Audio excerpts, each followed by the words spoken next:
Vandeham Sri Guru. Hare Krishna, dear devotees and well-wishers. Thank you for being here today. Please accept my humble obeisances. All glories to Srila Prabhupada. Welcome to a Bond of Love interview series. And today I'm very happy to get the honor of sharing this time with a very special Vaishnavi disciple of Srila Prabhupada, Sudharma Devi Dasi. Sudharma Dasi took initiation from Srila Prabhupada in 1976, and in her 43 years of devotional service, she has served as a sankirtan devotee, temple board member in both Philadelphia and Alachua, temple president in the Philippines, an itinerant preacher in the Pacific Northwest and Southeast Asia. She also opened and managed a bookstore at Srila Prabhupada's palace in New Vrindavan, where she personally distributed several hundred of Srila Prabhupada's books each week. She served as the ISKCON Communications Director for North America, a member of the ISKCON Foundation, the founder of the North American and International GBC Women's Ministry, now known as the Vaishnavi Ministry. She was also a North American GBC TP Executive Officer for 6 years. She was the wife of Sundararupa Prabhu, who was initiated in 1974. He also served as a preacher in our movement, but passed on in 2008. Sudharma Dasi is currently working to develop a full-time radio platform as her final service to Srila Prabhupada. She feels a great deal of gratitude to Srila Prabhupada and the devotees for her services, association, meditations, and the Srimad-Bhagavatam. So welcome, Hare Krishna, Sudharma. Please accept my humble obeisances. All glories to Srila Prabhupada. All glories to Srila Prabhupada. Tiffany, thank you very much for having me. Thank you so much for agreeing to be here. And like I said at the beginning, I'm so happy to have this opportunity to sit with you and have this conversation about your experiences as a disciple of Srila Prabhupada. Thank you. Thank you. Thank you. So let's talk. Let's get into some questions here. Did you have the opportunity to hear or to see Srila Prabhupada? And if so, what was that like? Well, Tiffany, I'd like to say that I am, as you heard, a very young disciple of Srila Prabhupada. I actually think I was initiated in 75, not 76, but that's okay. And because I came so much later in the movement, most of my association has really been through my god sisters in terms of Prabhupada's Bhakti, because that's where I really heard about the experience of associating with Srila Prabhupada. I only saw Srila Prabhupada twice. And the first time that I saw him was the first time that I put on a sari. I was a young girl, I guess I was 19 years old, and you know, I was curious about spiritual life, but I had no clue about it. And I was living in a household of jazz musicians in San Francisco. And they said, "Come on, Sue, it's Rath Yatra. Here's the sari." And they put it on me and we went down to the Rath Yatra and I walked in the parade, and the whole time my sari was falling off.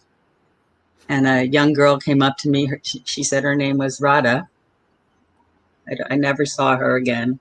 She said, "Krishna is laughing at you because your sari is falling off." And she put it back on me. And that's kind of been the story of my life in devotional service. You know, I remember being in Mayapur and my, sari trailing behind me while I'm on the rickshaw, and Malati like, "Come on, Sudharma, I don't want you to die on the rickshaw." So, I've always been kind of one of those devotees, sort of an avadut. But that was my first Rath Yatra, and Srila Prabhupada was there. And of course, he made an impression on me. I mean, it wasn't, a direct personal contact, but Srila Prabhupada, I didn't even know that there, was a guru of the Hare Krishna movement, but, all of a sudden there was a murmuring in the crowd, and, everybody had to make way because Srila Prabhupada was descending off of Lady Subhadra's cart and making his way to the stage, which was across quite a large meadow. So, the crowd had a part.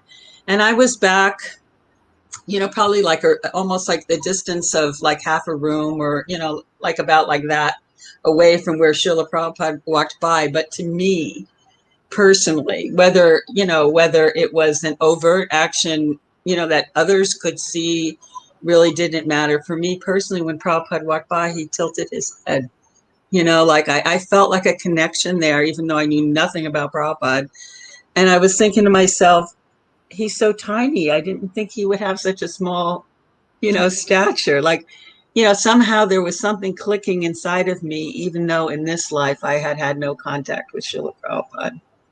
Mm-hmm. And he, walked up to the stage and he sat down, and there were these Christians who were there. And they were heckling the whole time, trying to, here there were thousands of people, and there were like, 30 of them, but they were trying to drown out the rest of the sounds of the crowds. And they were very persistent, making a lot of sound. And Srila Prabhupada sat down. And I remember when I was looking at him, I was thinking it was really interesting because the wind was blowing and everything was moving, but right around Srila Prabhupada himself, it was just this quiet and this stillness. And he said, "Tell them to be quiet." And all of a sudden they were, and I don't know if like someone threatened to beat them up or, what they did, but all of a sudden the heckling stopped and Prabhupada started speaking, and I couldn't understand any of it. Like I was fully unprepared for this experience. I had, no, nothing to pull on, but he was sitting there in this stillness, again, with everything else moving, just very, rippling in the wind, saying, "You are not these bodies." Right. And that was my first contact with Srila Prabhupada. And I stayed and I danced until there were only like 4 or 5 people left, and then went home. So that was my first experience with Srila Prabhupada. So you can see that even a moment's association with a pure devotee, how unforgettable that can be and how impressive that can be in your life, and what a difference that can make for the soul. And I think I will say at this point too, and similarly, for me, the association of particularly my god sisters, also some of my god brothers, but, especially my god sisters, because they've been there side by side, reading with me, sharing with me, sharing their lives with me. Oh my gosh, what a wonderful gift that has been in my life. The other time I saw Srila Prabhupada was just very, very briefly. And that was when I was initiated, although I was not permitted to stay at that time and actually receive direct initiation from Srila Prabhupada. But I was accepted as a disciple. And then they took all of us back up to San Francisco to go on book distribution and collect money, to offer to Srila Prabhupada rather than stay for the initiation. So I did get to, see Srila Prabhupada in Los Angeles, in front of the deities, giving class and doing all that. But it was just for one day before I had to return to San Francisco. Maybe it was 2. Mm-hmm. And that's it. That was my sum total. So you can imagine my trepidation about being asked to speak, in this Bond of Love series alongside my god sisters who had so much personal association with Srila Prabhupada. It's, it's a little not so easy for me because I don't feel like I have that much to give. But I can say this one thing, because I do know that, well, most of my peers had the same experience as I did. For example, they didn't have the direct association with Srila Prabhupada in the Bhakti form. And yet the relationship that each one of us has, and of course that's for so many generations afterward as well, but the direct relationship that each one of us has is very real and very deep and very important for each one of us in our spiritual lives. And while I couldn't have that direct association, I was always really into the books. You know, in a very profound way. I was always really, really deeply into the books and saw them as personalities, as personality Bhagavat and Krishna in my heart, and Chaitaguru, like having to fall back internally for direction at every step. And, learning to cultivate that relationship internally, not as sentiment, but by actually learning to give up a desire to control and to just be a puppet in Krishna's hands as much as I could, to just really take shelter internally and pray to Krishna and do what I thought was the best thing, see what came out of it, and then learn from the experience. And that is pretty much the step-by-step way that I have gone through all my ups and downs in devotional life. That's where my connection with Srila Prabhupada has been. I'm so struck by everything that you just said, because on one hand, as you said, you didn't have a lot of direct association with Srila Prabhupada, but as I mentioned in the introduction, here you are all these years later, and you're still serving, and you're still, helping to spread this movement. And that's what strikes me so much about all of the disciples who did not have direct association. I mean, it speaks to the power of a pure devotee. So thank you so much for sharing that. Well, there's a connection, for all of us. And it isn't just disciples of Srila Prabhupada, right? I know that this is just as alive for everyone who's taking on the practice of devotional life. I feel it in my interactions with the devotees.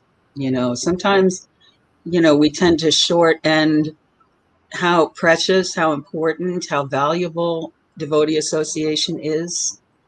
We tend to think of our own sadhana over and above our relationships. But I think that we're the best in ourselves when we bring out the best in each other. Yeah. I think that's really important for us to always remember that. We need each other. Yeah, so I joined the movement in San Francisco, and I joined as a sankirtan devotee because, because I was really, thinking internally, right? Okay, what can I do to please my spiritual master? What can I do? I can give others Krishna consciousness. This enthuses me. This is something I want to do. I want to give others Krishna consciousness. I feel like I can do that. I feel like I can share with them, some of the wonderful things that I'm seeing in devotional life. And found that when I did that, that made me happy, right? The unfortunate thing, it was all mutual. I think it's one of the most loving experiences I've had when I've met someone who really wanted to know about Krishna consciousness, and somehow the things that I got to share with that person made that person committed to the movement, right? Is there something more special in life? I don't think I ever found it like that. Those moments have been the most wonderful moments of my life, right? And we can all do that. No matter who we are, no matter where we are, no matter what it is we're doing. And, when we do that and we completely take shelter, we are not in a position to control anything. So best we just let our mind just move out of the way and let Krishna come in, That's what works the best in my experience. And just pray, Hare Krishna, just pray. So I did sankirtan for quite a number of years, but I would say that sankirtan is a name that was given to, finance, to collecting money in those times, right?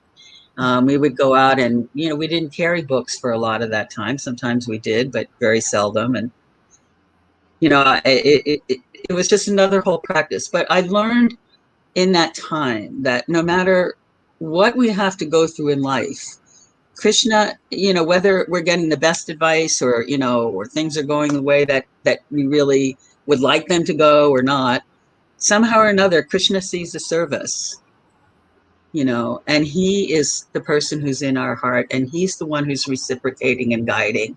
And that's where our strength is coming from, and that's where our lessons are coming from, and that's where, our connection with Krishna is coming from. So we can always embrace that. There's always going to be ups and downs. There's going to be leaders that are going to do really great things, leaders that are going to do things that won't always work out, leaders that are going to do things that really they should never have done in the first place. We're human, we're imperfect. That's our nature.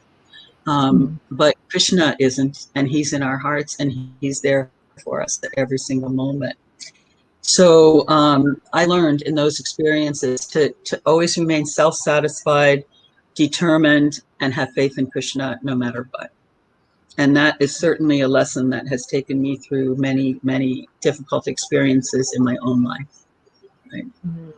So that was my first years of sankirtan. Yeah. Oh, go ahead. I'm so sorry. No, I was just going to say that, now devotees are back, kind of on track with book distribution, when they go out on the streets. And I think that they're probably getting some very wonderful insights and understandings, through daily exchanges. I mean, sometimes people will share.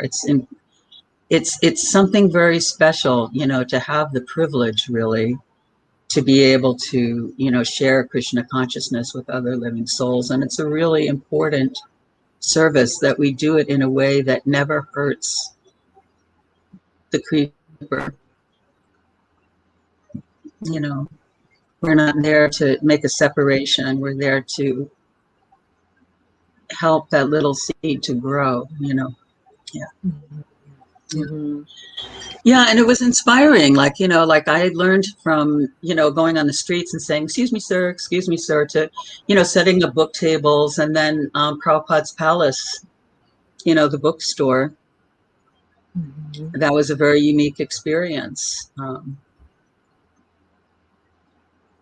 I feel like I'm talking too much, so about myself, I don't know.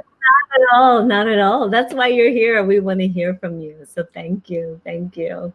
Yes, and what you were just talking about is something that I've been very grateful for in your association, is connecting with others and sharing Krishna consciousness. And the only way to really share it is to connect. And that's something that you have inspired in me very much, that sense of building community and connecting with others. Yes. And you were also... Well, that's something I came to learn and value over time.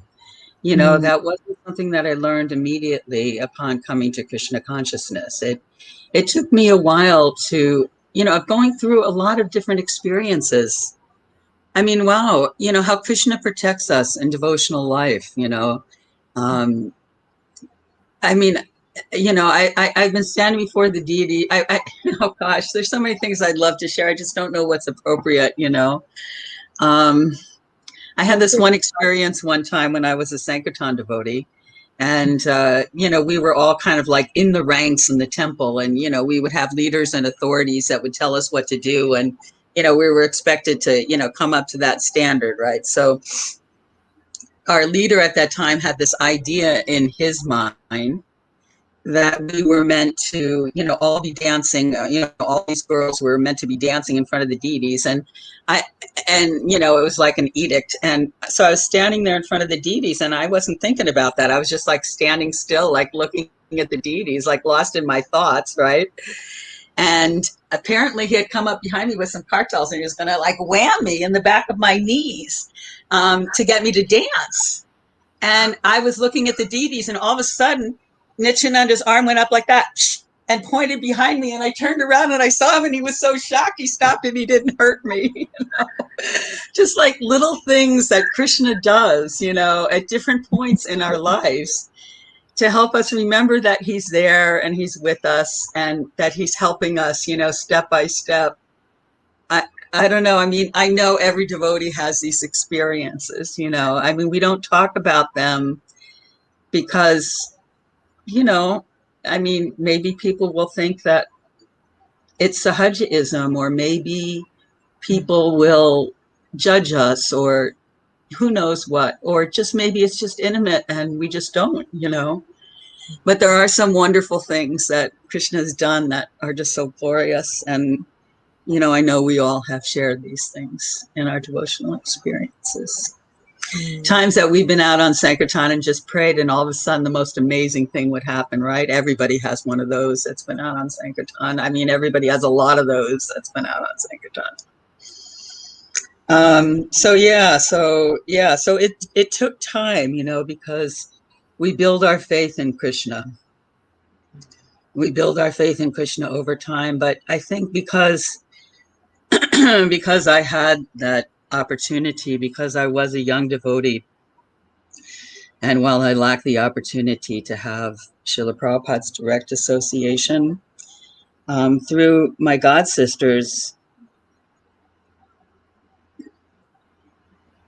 well, I learned many, many things.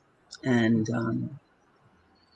I would say that ultimately the reason that, you know, I began the women's ministry, and you know, why the ministry was founded, why I made that a service amongst so many other things I could have been doing at that time, is because, you know, I had had such wonderful association in, oh my gosh. I mean, when I look back, when I was a young devotee, I think I learned a lot from Himavati. I became very close to Dina Sharna, who next to many of the devotees in North America don't know, but is one of our 2 female GBCs. Then I became really close with Vishaka, and we raised our youngest daughters together for a while, lived together, and that changed my life. That was my biggest life-changing experience, and I learned so much from her. And through her, you know, association with devotees like, you know, like Dina and Yamuna, and, you know, now Shruti, and just different devotees that really had something special to share in their relationships with Srila Prabhupada. And, you know, having a close relationship with them brought me all the closer into those experiences. And I think, you know, also Mukunda Maharaj was a huge, profound influencer in my life. And, you know, all of these devotees collectively really geared me towards community, towards understanding the value of every devotee, because they gave me so much. It was natural for me to want to give so much and then back. And then Krishna would respond and reciprocate with that. And then, you know, you'd get in a mood of wanting to see people come together. And then, of course, when I moved to Alachua, it was still a very young community. And so that was the emphasis in those times, you know, to really value each other. You know, we'd all come out of situations in temples where there had been this authoritative structure that really didn't work in many aspects of our lives. And now we had an opportunity, you know, to come forward and bring out the best in ourselves and share that with each other and hear from each other and learn. It was also a time where our movement had been through huge transitions and transformations, and we were in the midst of coming through that and learning how to come through that. And of course, we needed each other to do that. That was a lot of what the ISKCON Foundation represented for me as well. And in that, it propelled me forward with management and an opportunity to do things to make things better for people that I loved and cared about. And so, yeah, that was something special to me and an honor. You know, I just wanted to be a preacher. Like, I was not into the internal elements or aspects of our movement.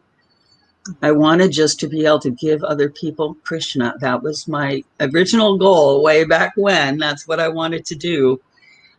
But I saw that the movement, we needed each other inside, right? We needed that. We needed that. And so,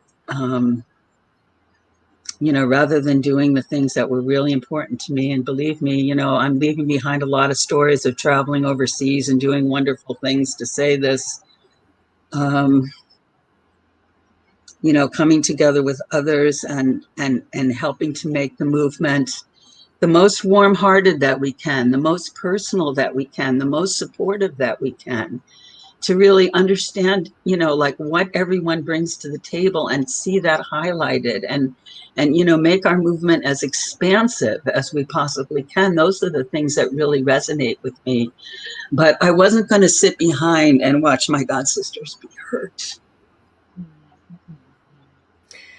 And that's clearly, you did act on that sentiment by starting the ministry. And I've had the beautiful opportunity to speak to another Vaishnavi in our movement who has told me how much you did set the stage for so many other Vaishnavis to come forward and attend meetings and do something in a leadership position to help out in this movement. And I think that that's amazing and exemplary, because without that work, Vaishnavis like me who are fairly new to the movement and really in love with this whole process would not have the opportunity to do the things that we're doing today. So thank you so very much for that. Well, I'd like to say in that regard that devotees gave me opportunity. So it was a question of what I was going to do with that opportunity. I mean, it was really Mukunda Maharaj who really gave me the opportunity initially to come forward in devotional life. And he had faith in me. And because of him, I started attending, I was invited to attend some of the North American meetings, which, girls didn't really get much opportunity to do in those days. And then he made me his North American Communications Director before Anuttama. And I had to work on the Robin George case and do all those things. But because of that, my voice was much more a part of our North American gatherings when we would get together. Like, I had a reason to be speaking and a reason to be participating and a reason for people to be listening as a girl, right? And all I could think of was, here I am when, my god sisters, who are just so much more than me and so much more qualified, had so much to give, had no voice. In those days, women could not sing in the temples at all. We chanted japa outside, often in the cold. We never gave a class. It was just something that didn't happen. And if it did, it was like once, every so many years in a very special instance. I mean, it just didn't happen at all. I mean, as a whole, I'm not talking about individually. No class, no japa, no singing. Forget being a temple president, temple commander, or any of that. That was not going on, And all I could hear was the voices of, the wonderful devotees I had association with. So, I had a chance to, to slip through the door, and I just stopped at the door and I just busted it down as much as I could, rather than becoming, the GBC for, the women's ministry or whatever. I would every month send every year send someone different to represent the women in Mayapur, and different devotees would go. And so many devotees participated in all of it. Vishaka was, our intelligence, and, Radha and Vrajalila stepped forward and became deputies, and, just really got into making the ministry become an organization. I'm very indebted to them. Malati came forward at our first conference. New Vrindavan was just coming back into ISKCON, so she wasn't involved in the very initial stages. But when she did come in, she said, I know what I want to do for the ministry. And I said, what's that, Malati? And she said, I want to become a GBC. And so that's what we did, We put all our ducks in a row, and Malati, got the support that she needed and became a GBC. And, of course, Pranada had always cared about this very much. And she was always, there somewhere when we really needed her most to, help with finances or do something organizational. That's her strength. She's an organizer, So, but there were so many others too, people that, aren't even around in the movement now as much. And, everybody had a role to play. And I think, watching people come alive and reawaken and get involved. And, ultimately in 2000, the ladies came together and did an address for the GBC. And that was, everyone. That was Rukmini, and that was Yamuna. And Yamuna had said, no way, I am not going to Mayapur. And there she was, she came, right? And I mean, I think there were like 12 of us in total. Siddhamani, myself, I can't, in the moment, I won't remember. Sitala was there. Anyway, we were all there together. And, it was a watershed moment. I mean, I remember it was just, I remember that, the faces of so many of the men and the householders in particular. I think the householder men, it really meant a lot to them because, this was their life. They were with ladies, right? So, to see everybody kind of come forward and see the goodwill. We have to have more of that in ISKCON. I'm sorry, I know I'm rambling. It's just there's so much to try and fit into an interview. It's just, more than I could fit. Anutama, he was another one. Oh my gosh. I mean, day to day and moment to moment, he was there with me, planning these things strategically and thinking them through. I mean, really, he was like my best friend in that time. Like he just helped in every single way. All the devotees did. Dear Krishna, yeah, we served as executive officers together, and it was just, the devotees were just amazing, and it really made a difference. Yeah, sorry, I'm all over the place. It's just too much to bring up so quickly. Yeah. Yes, and I know everyone watching is grateful to hear you share all of this. It shows how deeply you are connected to other devotees and how important that association has been in your life. And this is the way that it should be for all of us, right? We're all supposed to. Association is so valuable in this movement. I mean, is there anyone amongst us? I mean, really, like, the saying about, he who is without sin cast the first stone and do him in. Well, yeah. Who of us hasn't acted like a fool, hasn't made mistakes, hasn't gone through hard times, hasn't gone through wonderful times, hasn't, experienced Krishna directly, hasn't felt in the deepest darkness of oblivion. I mean, we've all been going through so many experiences in our lives. It's not for us to sit in judgment of each other or to try and put each other in boxes, but rather to really help bring out the strongest, services that we can give, the best association that we can share, whatever we can do to help strengthen each other in devotional life. And Prabhupada said, that's Vaikuntha thinking, right? That we support each other. He said, when one person is doing well, we all benefit, right? And if even one person is struggling, is it for us? If we help that person through that struggle, maybe someone will be there when we have to go through ours. Maybe that understanding will be there when we need it, rather than just thinking, I don't have time for this right now. How much can we hear? Isn't hearing like everything? So all of these things, these are the attachments that we have to Guru through his instructions, right? To serve the devotees, to hear, to understand the philosophy, to realize that we're not in control, we're not these bodies, that Krishna is in control, that we are all spirit souls, that we're all dedicated and devoted, and that Krishna is happiest when we support one another. These are our internal instructions that, give us our integrity in our hearts. Yeah. Thank you. Thank you so much. Thank you. If you don't mind, I'm going to shift gears a little bit, because I know that you have a very special connection to Srila Prabhupada through Srimad-Bhagavatam.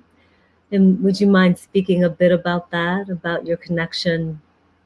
I'm not sure exactly what you want me to say. I mean, reading has always been my strength and my connection.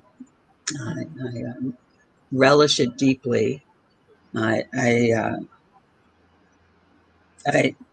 It's hard for me to turn down an opportunity to share in reading groups. I actually like when we're able to share kind of side by side more than just top down with Srimad-Bhagavatam. Of course, I listen to Prabhupada regularly, and you know, that is my top down, but I also like to, you know, really listen when we're reading and really unfold points and have discussion.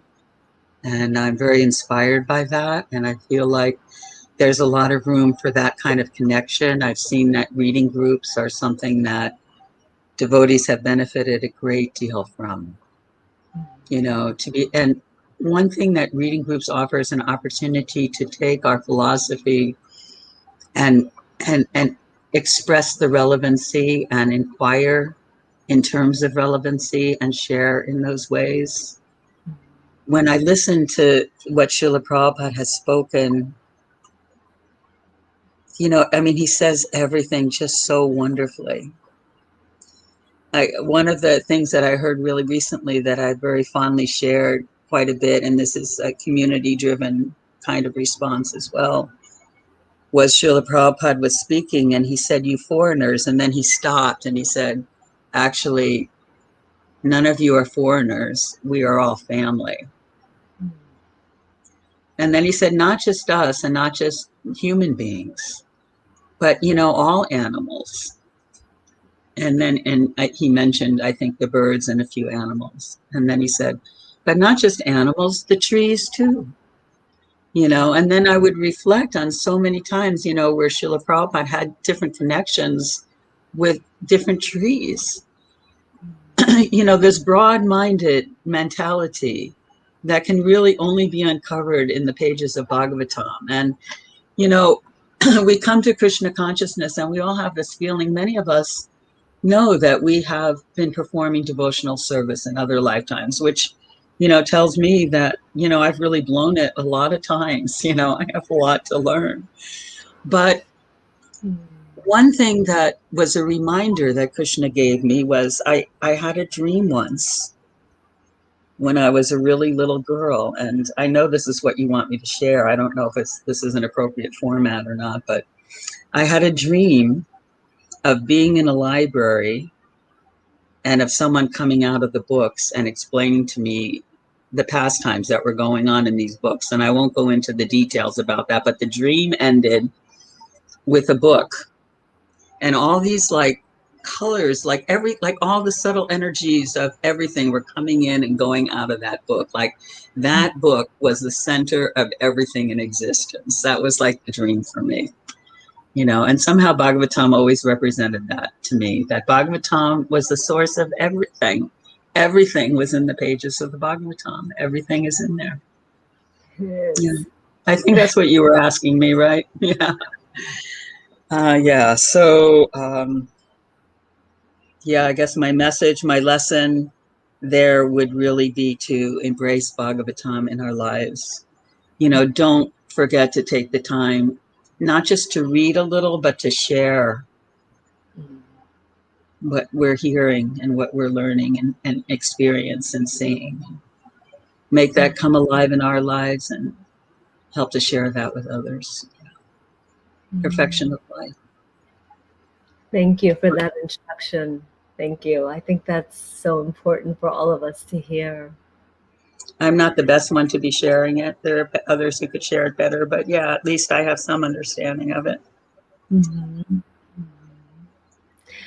And so how would you say, how would you say your relationship with Krishna consciousness and Srila Prabhupada and Bhagavatam, how would you say that has deepened over the years? Well, you see, every single time there's a sacrifice made for Krishna, Krishna responds and reciprocates. And when he does that, it also comes with lessons and learning and reflection and understanding. And that is our biggest gift in life.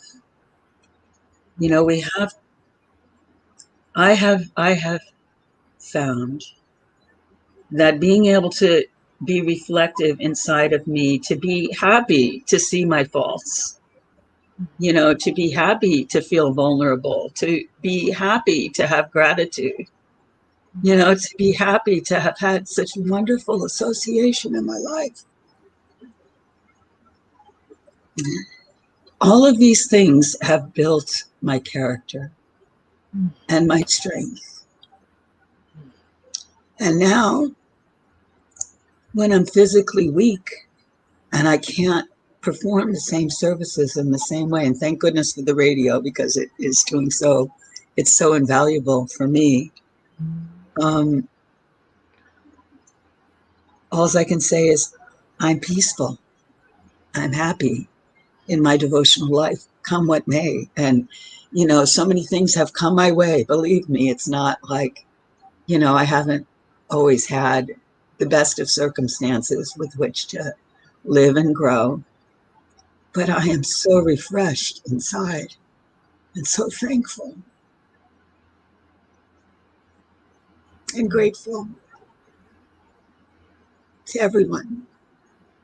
Yeah. Thank you. You know, I mean, I have gotten to do some really amazing things in Krishna consciousness. Can I just share a little of that?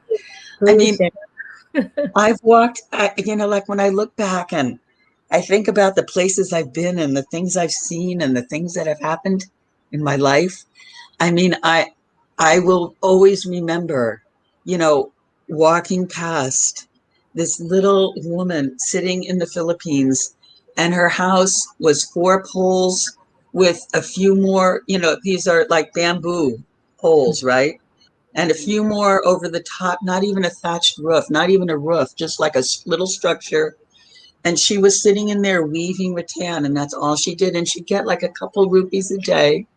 And that would be, and for that she'd get some rice. And she just sat there and she was weaving, right? Mm-hmm. You know, that seeing that, the way that it puts us in touch with our humanity, you know. I remember I asked Vishaka once something about Krishna consciousness, like, I can't remember the exact question, but, you know, something about something inspiring for her in devotional life. And she told me a story of a woman, you know, a mother, a single, maybe she was a single woman or a mother in Vrindavan. And she had her little cup. I think it was, she was a mother, I think she said. And there was somebody who sold milk or something like that.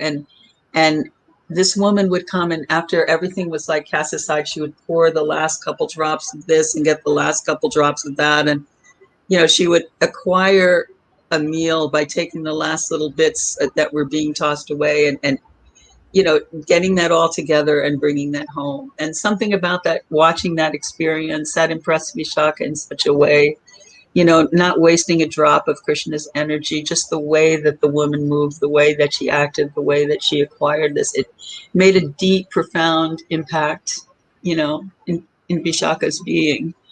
You know, to see these kinds of experiences. I remember another one was one Christmas being invited to a devotee home in the Philippines for, and so, you know, I went because there was nothing really going on Christmas Day. We didn't do anything, and no sankirtan or anything. So I went, and I literally had to walk over half a mile of open sewage to get to these devotees' home, you know, in Manila. And when I got there, this woman who had nothing, you know, and I'm coming from the West with, you know, quite a privileged life, especially relatively, you know, she had nothing. She was so kind, and she prepared us all a nice meal, and then she gave us all 5 pesos as gifts, you know. And there was no question in her mind of, you know, me not deserving because I already had this or whatever. This was just something from the heart, you know, an act of giving. You know, and I've been around some of the wealthiest and famous people in my life. You know, I've had opportunities to interact with all kinds of people in preaching and devotional service. And, you know, I've learned in all of those situations, but I think I've learned the most, when people really just are grateful for every little bit that they have, right? Somehow there's some connection there, even, I've gotten to travel the world. I think in the Bond of Love book, I tell the story of being in the Philippines. Yeah. Yes. Yeah. We used to travel all over the Philippines, and we would just wear saris, and everybody would say, is this okay to talk about this in this interview? Yes, this is, I actually was going to ask you about this because it is in the book and it is so beautiful. Well, okay, so at one point in my devotional life, I got this idea. Well, there's plenty of devotees in North America. I mean, sometimes it's like we're bumping into each other, going to the airports, doing this, doing that. We're all kind of clumped in there together. So I got this idea, on Prabhupada's Vyasa Puja one year, that I wanted to go overseas because there were hardly any devotees overseas. It used to be they chopped up the whole world and they gave each initiating guru like a portion of the world. So the guru I was serving with was supposed to be in charge of Southeast Asia, but there was hardly anything happening there. And there's like this whole part of a continent, right? So I just said, okay, can I go there? Just see what will happen if I go there, and just try, somehow to give some Krishna consciousness. So first I went to Hong Kong, and that was its whole interesting experience that I'll share, that I won't share right now. But it was quite something. I learned to love Hong Kong, actually. But I went to the Philippines, which I really didn't like, and still managed to open a preaching center in Baguio and started a restaurant in Manila. And I just got to do all these fascinating, wonderful, incredible services. And then I went to Singapore. And when I got to Singapore, they invited me to a house down the street. And I'd just been in town for 3 days or something like 150 people came to hear me speak. I was 25, right? So it was just like this. I just had I became this traveling preacher, and I would go to people's homes and they would invite people into their homes, and all these people would come and I would speak Bhagavad Gita. And it was just like how did that, it was, it was just really something that was amazing, right? It was just an amazing experience to be able to serve Krishna in that capacity like that. So this one day I went out with some of the girls in the Philippines, and the Philippines was its own interesting. I always describe the Philippines as India without spiritual life. It's so just imagine it wasn't a very clean place. It had been a very exploited place. People were very poor.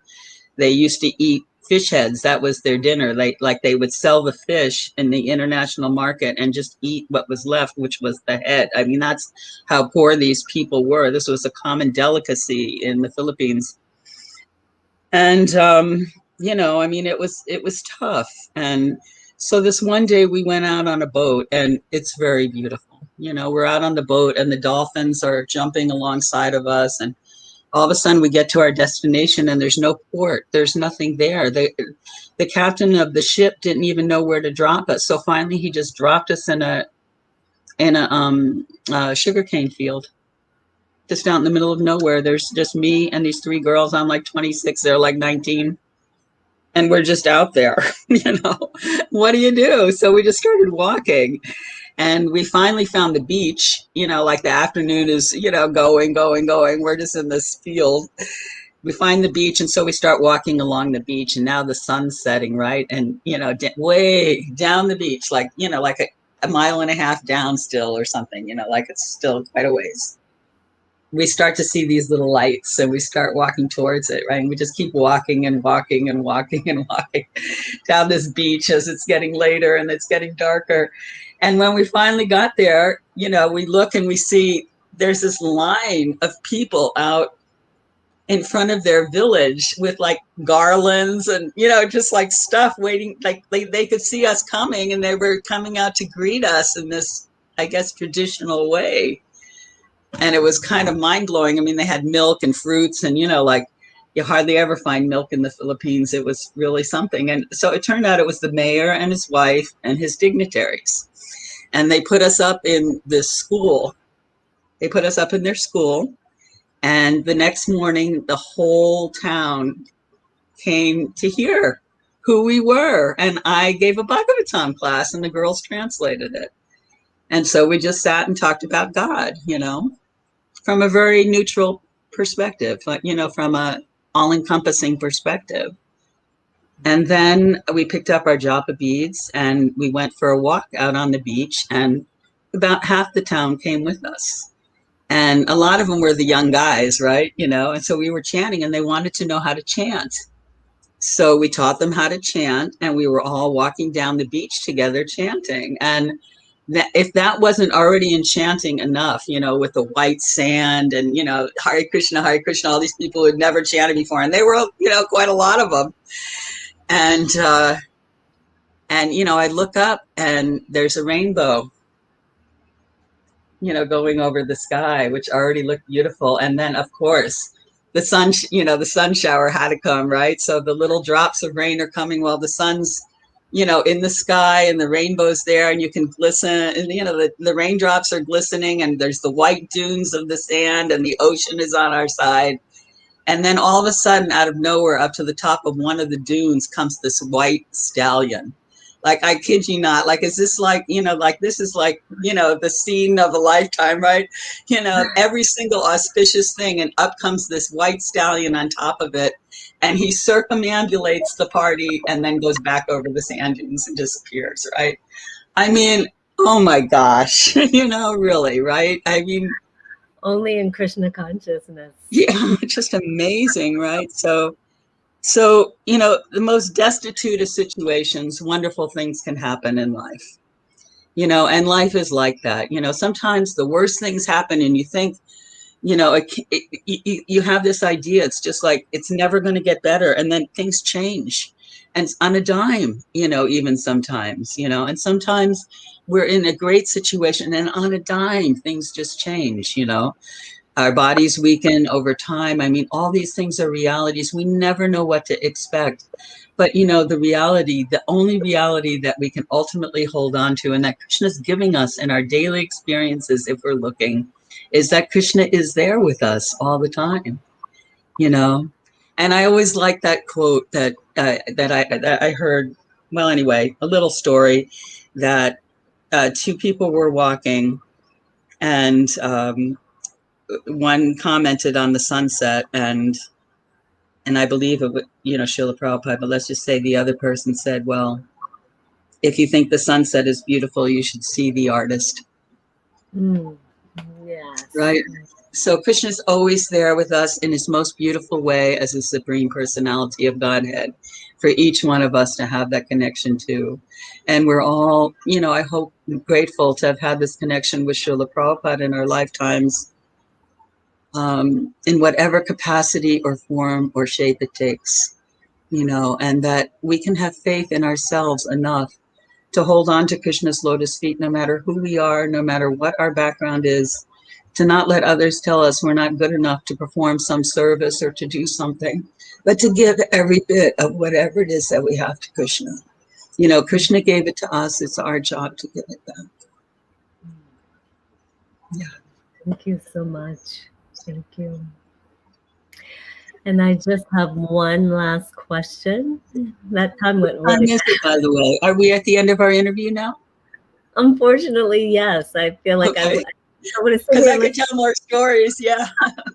And I could listen to you for another couple of hours, I think. But I just have one last question, and that is, do you believe that it's important for the next generation of devotees to develop a personal relationship with Srila Prabhupada, and why, if so, why and how?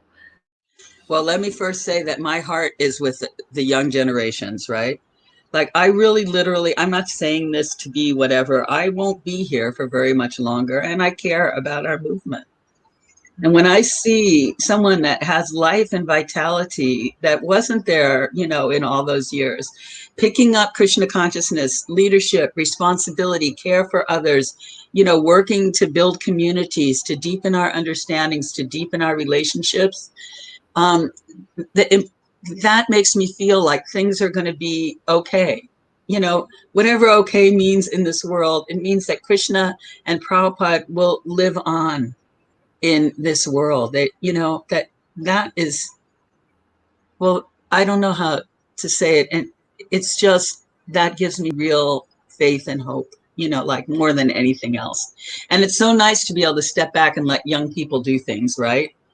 You know, to not have to feel that we have to be responsible for all these things anymore. We can actually focus in our spiritual lives and in our absorption and remember Krishna. And we need to do that because, you know, our time is coming really quick. So it's so nice to see the young folk, you know, our next generation and the generation after that, picking up Krishna consciousness in every aspect and dimension, which really the foundation of is that relationship with Srila Prabhupada, because he's the one who gave us Bhagavatam.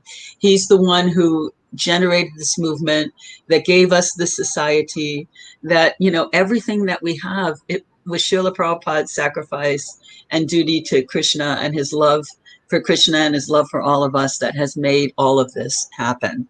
And it's so, you know, it's more than you can even think of from the minute you get up with, you know, the prayer that's in your mind, through your actions, activities, consciousness, association, you know, what you think is beautiful, all of it has all come as a result of Srila Prabhupada's presence in this world. And so, yes, there isn't a question about that. There shouldn't be a question about that. You know, I know that we're all trying to find our way, but we will find our way the more that we can understand, you know, the writings of Bhagavatam. Yeah. And Bhagavad Gita. Yeah, that's what has happened for me in my life. I hope that that's what happens for anyone who's looking for it in theirs. Yeah. I'm inspired by the younger generations. I really think they're fantastic, you know. Absolutely. Does that answer your question okay? Yes, that was wonderful. And inspiring, yes, and absolutely. Again, your sense of community and connection and honoring, you know, the services and the talents of others. So thank you so very much. And thank you so very, very much for giving me the opportunity to sit down and talk with you about your journey and about your connection with Srila Prabhupada. It's been very valuable to share this time. Can I just say, when I see something beautiful flourish in other people in connection with Krishna and in connection with the Lord in their hearts and their finest sensibilities, it makes me feel like that's a place of shelter, you know, for me and for others. You know, when something beautiful comes out of another person and they give that in Krishna consciousness, I